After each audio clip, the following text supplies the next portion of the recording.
Members are Purnima, Shrestha, Samarth, Yash, and Apoorv are going to present on the topic unemployment on behalf of YEF.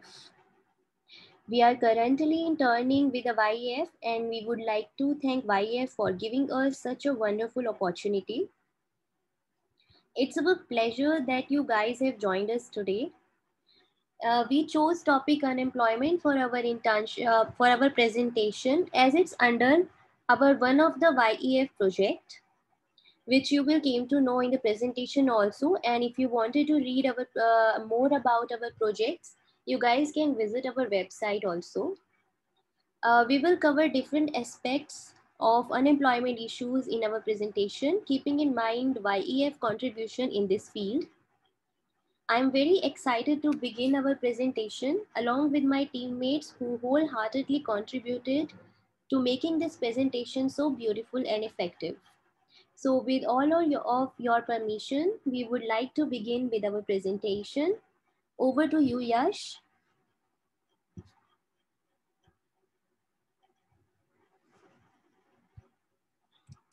Yash, please go ahead.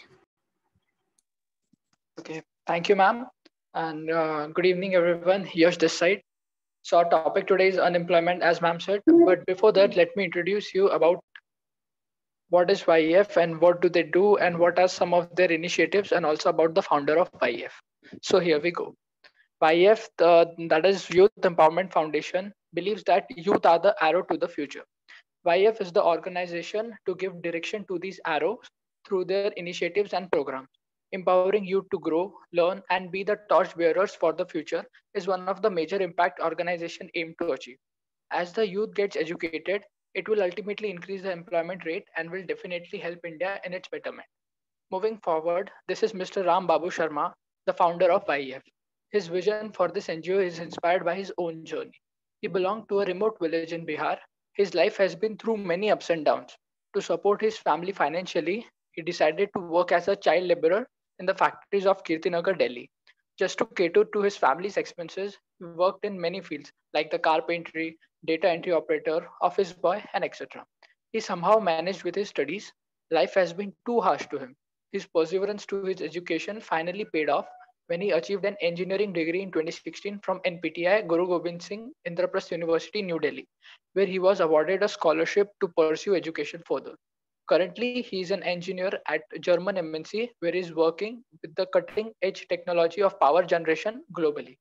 He had the opportunity to travel to Germany and other countries because of his job. Despite constantly traveling and his busy schedule at work, he have not forgotten his roots. He is committed to serving underprivileged children to help them pursue their education. He not only fund his total salary to the foundation, but also spend quality time with the foundation team and community leaders to guide them in achieving the objectives our foundation stand for. Moving ahead, this is the growth timeline of YEF. We have taken initiatives for social welfare by the end of 2015, formally registered under Societies Registration Act 21 of 1860 in the year 2017. Our team visited slums for counseling of parents and students. More than 100 children and youth enrolled in free education and skill training programs. Group of unemployed women also joined and trained under these programs. And after that, our NGO never looked back. In the year 2018, we started many initiatives. Few of them are Hamari Pathshala, Love in a Backpack, which basically provides education and stationery item to the needy ones. Now, the goal of our NGO is to strengthen the base of poverty-stricken people by the year 2022. Now, I would like to hand over to our fellow mate Purnima. She'll be guiding us she will be introducing to you the current situation of unemployment in India. Over to you, Purnima. Thanks. Thank you, Yash, for the introduction. Hello, everyone. This is Purnima. So, our topic for the webinar today is unemployment.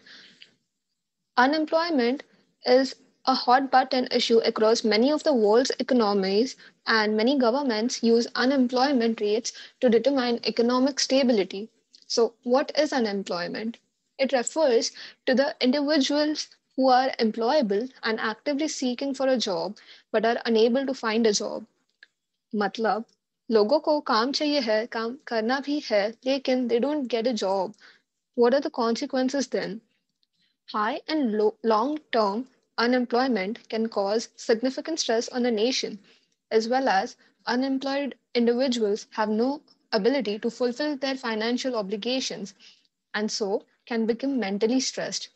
Let us have a look at unemployment in India and where India stands in unemployment. Okay, so firstly, there are many countries like India where the unemployment rates are really high. The countries with the highest rates of unemployment are Senegal, Kenya, Marshall Islands, etc., whereas the countries with lowest unemployment rates are Cambodia, Qatar, Thailand, Benin, UAE. We can say that India's situation is better than other countries, but we should still not avoid this issue. If we look at the chart, according to it, the lowest unemployed states are Himachal Pradesh, Sikkim, Punjab, whereas the highest unemployed states are Puducherry, Haryana, Himachal, Tamil Nadu, Jharkhand, Bihar, etc. There are many reasons that contribute towards the unemployment of Indian citizens. Let us have a look at what are the possible reasons behind this. Increase in population. Rise in population is accompanied by a rise in the labor force of the community, which leads the chunk of population to unemployment. Meaning, as the population increases, the need for the labor also increases, which in turn also causes unemployment. Secondly, caste system.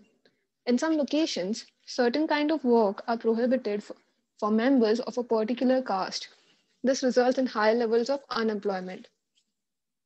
Many other reasons like lack of right skills, joint family system, increase in labor force, meeting societal responsibilities also contribute to the high rates of unemployment. The last one, that is the meeting societal responsibilities. This is mostly applicable to women because even now it is believed that a woman should not go to work outside the house. So, now let us have a look at the current situation of unemployment in India. Since COVID has welcomed its way in our lives in 2020, normal life has come to disruption. The unexpected pandemic led to the decisions of lockdown. This led to workers being expelled from their jobs and were forced to move back home.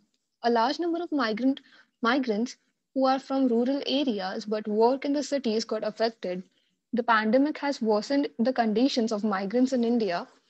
COVID-19 pushed the labor migrants in extreme despair, jobless, and homelessness. And again, as India has been reporting a record breaking surge in COVID cases, the same situation has arrived. The workers are leaving for their hometowns, fearing that they will lose their housing. It's high time that now unemployment should be taken seriously. That was my time. Thank you so much. Now I would like my team member Shrishta to give us an insight about the rights of the employers. Over to you, Shrishta.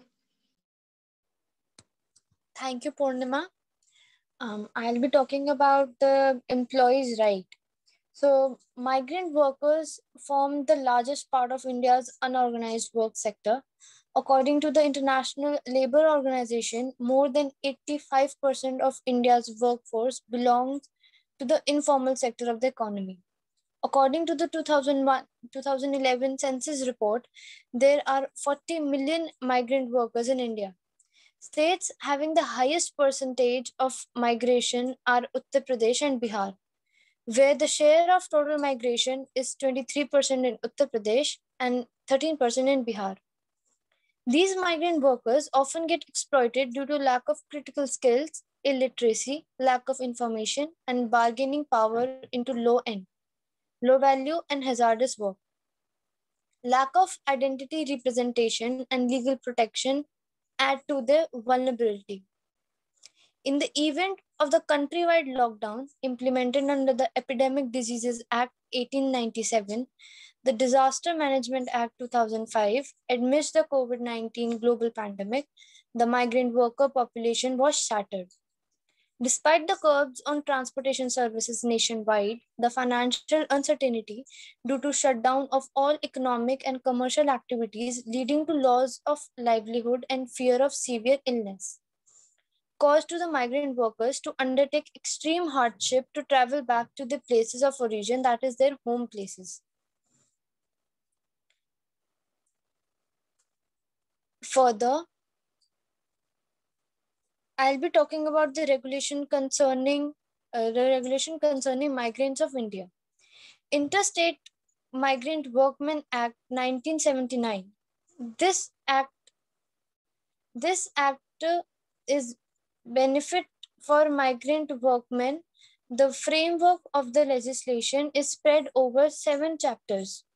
The legislation compasses registration of establishment, employing interstate migrant workmen, licensing of contractors, duties and obligation of contractors, welfare facilities, etc. that needs to be provided to the workers.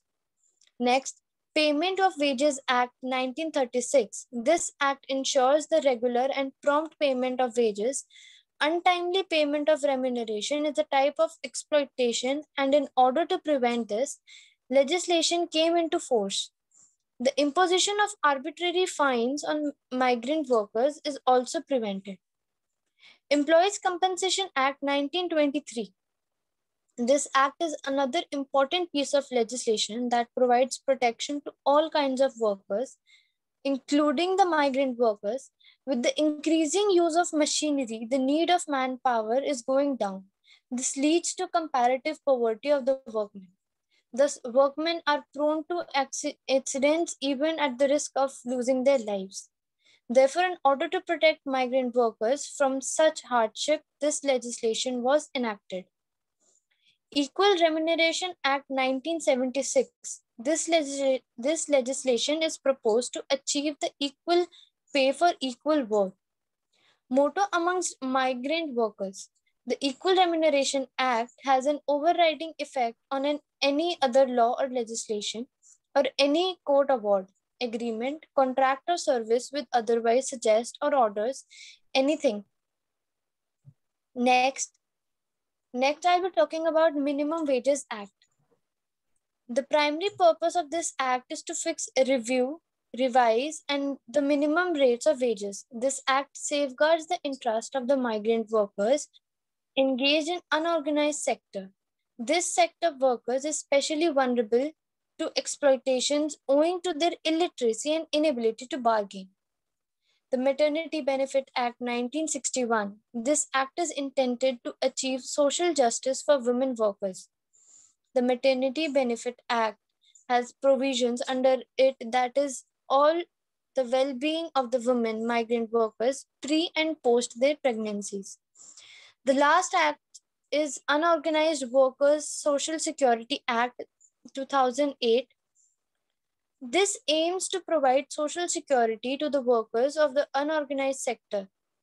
The collective term unorganized sector is exhaustively defined under the Unorganized Workers Social Security Act 2008, and the scope of this act includes migrant workers.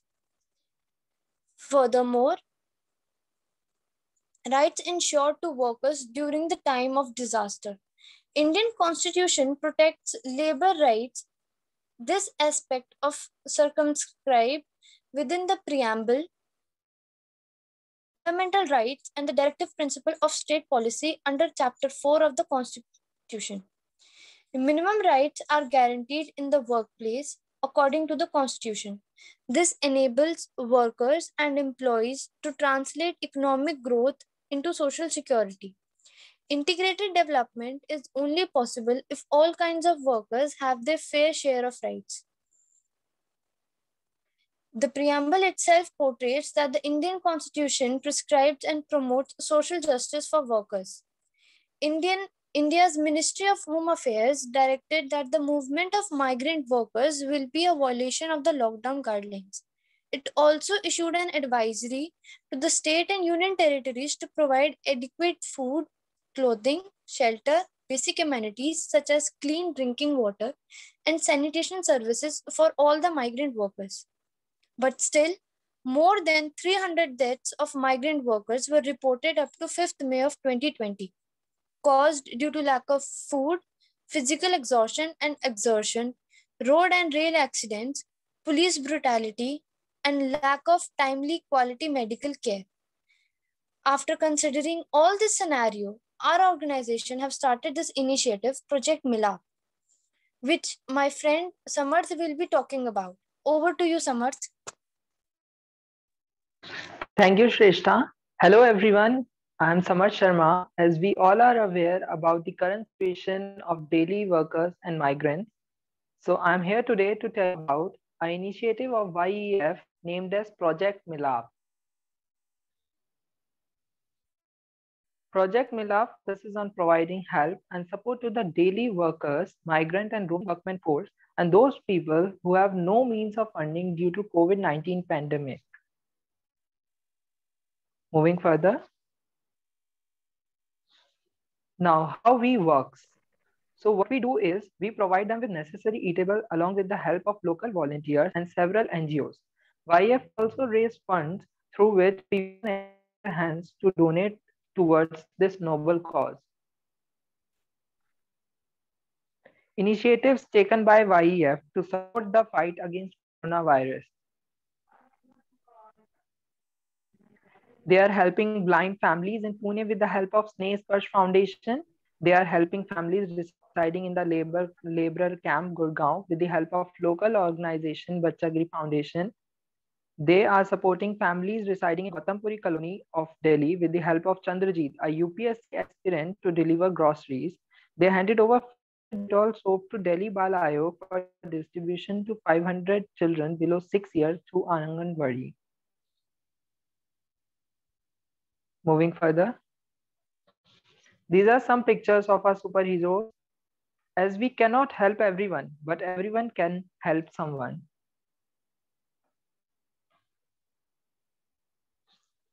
So how we get in touch with these beneficiaries? So for that, YF launched a helpline number on which first we get a call to provide grocery to the respective beneficiary, and next verifies the case. Is it authentic or not? Then we transfer funds digitally to the local retailer, and at the end, beneficiary collect grocery from the retailer. This whole process is called as YEF rapid response. Moving ahead. As 500 plus volunteers are working with us to cater their needs, we helped around 1500 families by distributing food and grocery kit. Actually, the happiest people in life are the givers, not the getters. So if you find a daily worker who need any kind of support, so contact us on 960-7650-206. We are happy that you all join us and hope we lived up to your expectations. Please feel free to put your doubt if any in the chat box before we end up our meet.